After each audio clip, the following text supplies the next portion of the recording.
My grandmother invited us to a family reunion. We hadn't seen her in 15 years. Looking back, there was a reason she stopped calling. If you love true horror stories that'll keep you up at night, hit that subscribe button right now. Trust me, you'll want to hear what happens next. This happened last October when I was 28. I got a letter in the mail, an actual handwritten letter, which was weird because nobody writes letters anymore. It was from my grandmother on my dad's side. The letter said she was hosting a family reunion at her old farmhouse upstate. She wanted to reconnect with everyone before she ran out of time. My dad got the same letter. Here's the thing. I hadn't seen my grandmother since I was 13. My dad cut contact with her after some family drama I was too young to understand. He refused to talk about it. But the letter felt genuine. Apologetic. My dad, surprisingly, agreed to go. Maybe it's time to bury the hatchet, he said. I should have asked where that phrase came from. We arrived at the farmhouse on a Saturday afternoon. October cold, leaves everywhere, that classic rural autumn vibe. The house looked exactly like I remembered. Old, creaky, surrounded by woods. My grandmother answered the door with the biggest smile. She looked good. Too good for someone in their late 70s. Like she hadn't aged at all since I last saw her. Come in. Everyone's already here, she said, ushering us inside. That's when I noticed something odd.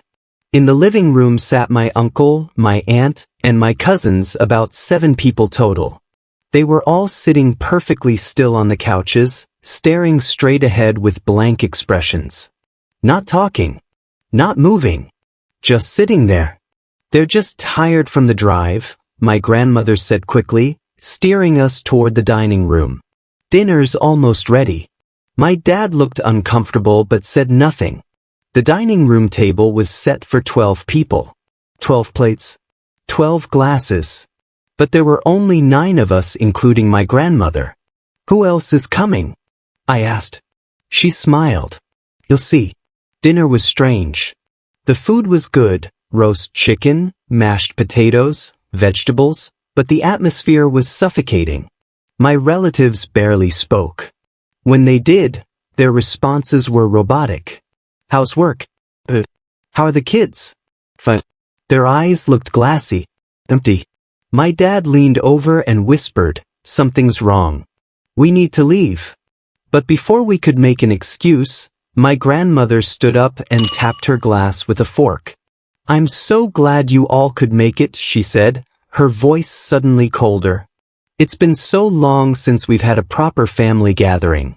15 years, to be exact. She looked directly at my dad. You left me. You took my grandson away from me. You said I was dangerous. That I'd lost my mind. My dad's face went pale. Mom, we don't need to do this. But you were right, she interrupted, her smile widening. I did lose my mind. And now I found a way to get my family back. That's when my uncle stood up. But his movements were jerky. Wrong. Like a puppet being pulled by strings. He turned to face us and I saw it. His eyes were completely white. No pupils. No irises. Just white. One by one, my relatives stood up, all with the same dead white eyes, moving in perfect sync. My dad grabbed my arm. No. We bolted for the front door, but my grandmother was faster. She slammed it shut and turned the deadbolt with inhuman speed. You're not leaving, she said calmly. Not until you understand what you did to me. She reached into her pocket and pulled out a small wooden box. Inside were dozens of tiny photographs, pictures of every family member in that room. Each photo had a strand of hair taped to the back. Voodoo, my dad breathed. She's been practicing voodoo. My grandmother laughed, a sound that made my skin crawl. Not voodoo. Something older. Something that requires pieces of the people you love. She pointed at my relatives. They're not gone. They're just obedient now. Isn't that what family should be? Obedient? Loyal? Always there when you need them? My aunt's head turned 180 degrees to look at us, bones cracking audibly. And soon, my grandmother continued, pulling out 2 more photos, one of my dad, one of me. You'll be obedient to. My dad shoved me toward the kitchen. Back door. Go. We ran, but my possessed relatives were already moving to block us. They didn't run, they glided, feet barely touching the ground, moving in that horrible synchronized way. My dad grabbed a cast iron pan and swung it at my uncle. It connected with a sickening thunk, but he didn't even flinch. He just kept coming, arms outstretched. The box. My dad yelled. Destroy the box. My grandmother clutched it to her chest, but I tackled her, something I never thought I'd do, and we crashed into the dining table. The box flew from her hands and skittered across the floor. I scrambled for it, my fingers closing around the wood just as my cousin grabbed my ankle with ice-cold hands. I opened the box and saw the photos. My dad's photo was old, from 15 years ago when he still visited. Mine was recent, taken through my apartment window. She'd been watching us. Without thinking, I grabbed the lighter from the table. My grandmother had lit candles for ambience and set the entire box on fire. The effect was immediate. My relatives collapsed like puppets with cut strings. My grandmother screamed, a sound so loud and inhuman it shattered the windows. She lunged at me, but my dad grabbed her and shoved her back. Run, he yelled. We ran through the kitchen, out the back door, across the field to where we'd parked our car. Behind us, my grandmother's screams echoed through the woods. We didn't stop driving until we hit the highway. We called the police from a gas station 2 hours later. They went to the farmhouse and found my relatives unconscious but alive. No memory of the past 3 days. No explanation for how they got there. My grandmother was gone. The house was empty. The box was nothing but ashes. The police found something else though. In the basement. A wall covered in photographs. Hundreds of them. Pictures of family members going back decades. Some of the people in those photos had been dead for years. And in the corner, there was a much older box. Inside were dozens of small cloth dolls, each one labeled with a family member's name and filled with their hair. The detective told us that some of those dolls were for people who died in mysterious accidents over the past 30 years. Car crashes. House fires. Drownings. All family members who'd tried to cut contact with my grandmother. My dad and I burned our photos that night. Every single one we had in our homes. We changed our phone numbers. Moved to a different state. But sometimes, late at night, I find new photographs slipped under my door. Pictures of me sleeping. And I know she's still out there. Still collecting her family.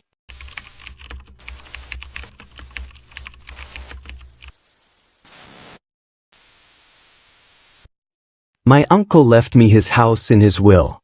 The realtor called it a generous gift. The letter he left me called it a necessary sacrifice. This happened 8 months ago. I was 32, working a dead-end job, barely making rent. Then I got a call from a lawyer saying my uncle, who I'd met maybe twice in my life, had passed away and left me his house. My uncle was my dad's older brother. They'd had a falling out when I was a kid. Something about family traditions my dad refused to participate in. I never knew the details. The house was in rural Vermont. 3 bedrooms, 2 acres of land, fully paid off. Worth at least $400,000. I couldn't believe my luck. The lawyer handed me the keys and a sealed letter with my name on it. Your uncle requested you read this alone, in the house, he said. I should have read it in the parking lot. I drove up to Vermont on a Thursday. The house was beautiful. Classic New England colonial, white with black shutters, surrounded by woods. Inside was immaculate. Furniture, appliances, even food in the pantry. Like my uncle had just stepped out for groceries. I sat on the couch and opened the letter. Dear nephew, if you're reading this, I'm dead. I've been waiting for death for a very, very long time. This house is yours now, which means the responsibility is yours too. You need to know about the basement, about what lives there, about what it requires. Every 7 days, you must feed it. If you don't, it will come upstairs. It will find you, and it will take what it's owed. I'm sorry. I tried to end it, but the house won't let me die until someone else takes my place. The key to the basement is behind the kitchen clock. Don't go down there after dark. I laughed. It had to be a joke. Some weird final prank. But then I walked to the kitchen and found the clock. Behind it was a small iron key, old and rusted. And from somewhere below, I heard a sound. A low, rumbling growl that made the floorboards vibrate. I should have left. Sold the house sight unseen. But curiosity, and the thought of throwing away a $400,000 inheritance, kept me there. I decided to investigate during daylight. The basement door was in the kitchen, secured with 3 separate deadbolts. I unlocked them and opened the door. A smell hit me immediately. Rot, mildew, and something else. Something sweet and wrong. The stairs descended into darkness. I clicked on my phone flashlight and went down. The basement was huge. Concrete walls, dirt floor, support beams every 10 feet. And in the far corner, there was a cage. Not a small cage. A cage big enough for a person. Or something bigger. Inside the cage was a pile of bones. Animal bones, I hoped. Cow femurs, deer skulls, gnawed clean. On the wall next to the cage was a calendar. Every 7th day had been circled in red. The last entry was 6 days ago. Tomorrow was feeding day. Beside the calendar was a notebook. I picked it up and flipped through. Pages and pages of entries in my uncle's handwriting. Fed it 3 chickens. It seems satisfied. Forgot to feed it on time. It broke through the first lock. Had to reinforce. I'm so tired. I want to leave, but the house won't let me. Every time I try, I end up back here. The final entry was dated the day he died. I can't do this anymore. Maybe if I die, it will starve. Maybe that's the only way out. Forgive me for passing this to you. I ran upstairs, locked the basement door, and called my dad. Dad, what the hell did Uncle do? Why did he leave me this house? There was a long silence. You opened the basement, didn't you? He said. It wasn't a question. There's something down there. Some kind of animal. What is it? It's not an animal, my dad said quietly. I don't know what it is. Our grandfathers started feeding it when my dad was a kid. Said it came with the land. Said if you feed it, it protects the family. If I don't what? People die. Horribly. Your uncle's wife tried to stop feeding it once. She was found torn apart in the woods 3 days later. Dad, tomorrow is feeding day. Then you'd better feed it. What does it eat? Another long pause. Fresh meat. Your uncle used to buy whole cows. Sometimes pigs. It doesn't matter what, as long as it's alive when you bring it down. Alive? I'm sorry, son. Sell the house. Walk away. The line went dead. I tried calling back. No answer. That's when I heard the growling again. Louder this time. And the sound of something heavy scraping against concrete. It was still daytime. The letter said don't go down after dark. But it was already coming up. The deadbolts on the basement door started rattling. Not like someone was trying to unlock them, like something was slamming against the door from the other side. I grabbed my car keys and ran for the front door. It wouldn't open. I twisted the knob, pulled, yanked. Nothing. The door was sealed shut, like it had been welded closed. The windows were the same. I tried to break one with a chair. The glass didn't even crack. Behind me, the deadbolts started sliding open. One by one. The basement door creaked open. I don't know how to describe what came out. It was too dark to see clearly. My phone flashlight barely penetrated the shadow that moved up the stairs. but I saw the shape. Vaguely humanoid. Too tall. Too thin. Arms too long. Fingers ending in claws that scraped the walls as it climbed. And the smell. Rotting meat and wet fur and something chemical that burned my nostrils. It spoke. Not in words, but in a voice that vibrated in my skull. Feed me. I ran to the kitchen. My uncle's notebook said he fed it livestock. I didn't have livestock. But I had. The pantry. My uncle had left packages of raw meat in the freezer. Steaks, chicken, pork, dozens of pounds. I grabbed everything I could carry and hurled it toward the basement door. The creature stopped. I couldn't see it clearly, but I heard it sniffing. Then the sound of tearing flesh and crunching bones. It was eating. I backed away slowly. The front door clicked. It had unlocked. I ran. I got in my car and drove for 3 hours straight. Called a realtor the next day and listed the house for sale. It sold in a week. Cash offer. No inspection. The buyer didn't even visit in person. I tried to warn them. Left a message with the realtor about the basement. She laughed and said, "Every old house has quirks." 2 months later, I got a letter. Same handwriting as my uncle's final message. "Dear previous owner, thank you for the house. We understand the responsibility now. Don't worry, we'll take care of it. It's fed. For now." Signed the family. I looked up the buyer. The address listed was a P.O. box. The name was fake. But I did some digging. Found an old newspaper article from 1952 about the house.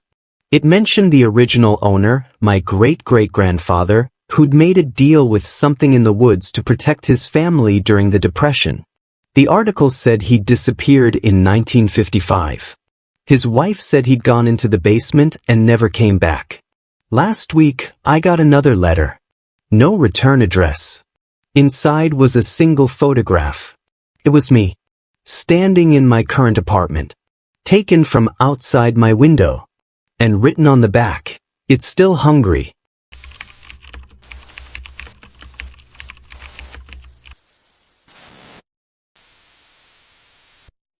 We took a family photo on Christmas. When we got it developed, there was someone in the picture who wasn't there when we took it. This happened 2 years ago. I was 26, living across the country from my family. I flew home for Christmas, first time I'd seen everyone in over a year. It was perfect. My parents, my younger sister, my older brother, and his new wife. Everyone was happy. Laughing. Normal. On Christmas Eve, we decided to take a family photo in front of the tree. Mom set up her old film camera. She's one of those nostalgic types who refuses to use digital. We posed. The flash went off. Mom took the film to be developed the next day. We joked about how long it would take. "Welcome to 1985, my brother said. 3 days later, the photos arrived.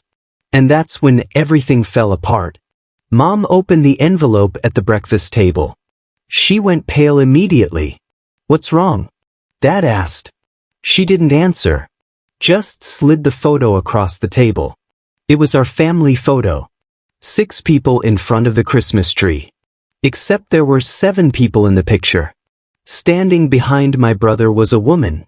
Older, maybe in her 60s, wearing a white dress. Her face was gaunt, skin stretched tight over her skull. And her eyes completely black. No whites. No pupils. Just black voids. But here's the thing. She looked familiar. That's Grandma, my sister said quietly. Our grandmother had died 5 years earlier. We all stared at the photo in silence. "It's a glitch," my brother said finally. "Double exposure or something. Film cameras do that." But Mom was shaking her head. I checked the camera. There was only one photo on that roll. And look, she pointed at the woman's hand. It was resting on my brother's shoulder. And you could see the indentation in his sweater where her fingers pressed down. "That's impossible," his wife whispered. "We would have seen her." Dad took the photo and examined it closely. She's not translucent. She's solid. She was there. That's when my sister said, check the other photos. There were 12 photos in the envelope. Mom had taken multiple shots that day. Of the tree, of presents, of us cooking dinner. The woman was in 11 of them. Always in the background. Always watching. In one photo, she was standing in the hallway behind us. In another, she was in the reflection of the window. In a third, she was sitting on the stairs. And in every single photo, she was looking directly at my brother. My brother stood up from the table. This is insane. Someone's messing with us. Photoshop or something. Mom's camera uses film, I said. You can't Photoshop film. That's when his wife spoke up, her voice trembling. There's something you need to tell them. Not now. Tell them. My brother sat back down, his face pale. A few months ago, I went to Grandma's grave. I wanted to, I don't know, talk to her. I was going through some stuff and I asked her for help. What kind of help? Dad asked. Financial help. We were drowning in debt. I begged her to help us. I said I'd do anything. Mom's hand covered her mouth. I didn't mean it literally. I was just talking to a gravestone. I didn't think. Your grandmother practiced folk magic, Mom said quietly. I thought it died with her, but if you made a request at her grave, if you offered something in return, I didn't offer anything. Yes, you did, his wife whispered. You said anything. That night, my brother woke up screaming. We all rushed to his room. He was sitting up in bed, drenched in sweat, staring at the corner of the room. She's here, he whispered. She's standing right there. Can't you see her? We couldn't see anything. But in the morning, we found deep scratches on his arms. For parallel lines, like someone had dragged their nails down his skin. And on his nightstand was a note, written in shaky handwriting that matched our grandmother's. You asked for help. I'm here to collect. Over the next 3 days, things escalated. My brother started losing weight. Not gradually, drastically. He'd go to bed looking normal and wake up gaunt, hollow-cheeked, like something was draining him. His wife said he was talking in his sleep. But it wasn't his voice, it was an old woman's voice, speaking in a language she didn't recognize. On the 4th night, he came downstairs and said, she told me what she wants. What? Mom asked. She wants me to come with her. She says I promised anything, and what she wants is me. My life.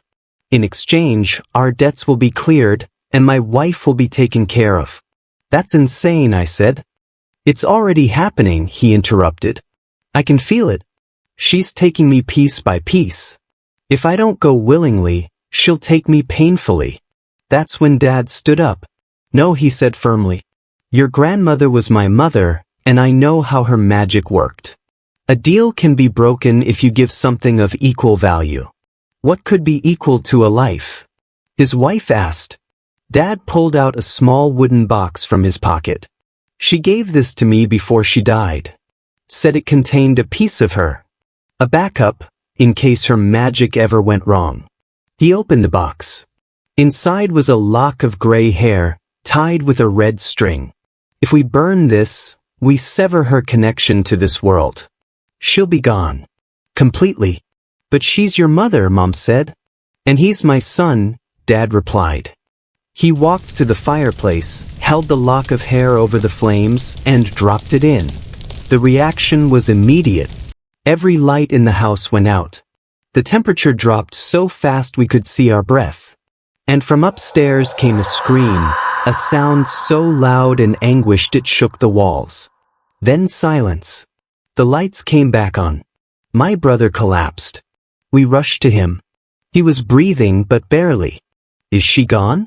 He whispered. We looked at the family photo still on the table. The woman was gone. Just 6 people in front of the Christmas tree. She's gone, Dad said. My brother recovered over the next few weeks. The scratches faded. His weight came back. And mysteriously, his and his wife's debts were suddenly forgiven, banks calling to say there'd been an error in their accounts. Grandma kept her end of the deal, even in death. But there was a cost. Dad started having nightmares. He won't tell us what he sees, but sometimes we hear him crying in his sleep. Mom says he destroyed something sacred. That burning the hair broke more than just Grandma's connection. It severed our family's protection. And she might be right. Because last week, I took a selfie at a coffee shop. When I looked at the photo later, there was someone standing behind me. Not my grandmother. Someone else. Something else. Eyes like black holes. And written in the steam on the window behind me, backwards, so it read correctly in the photo, were 2 words.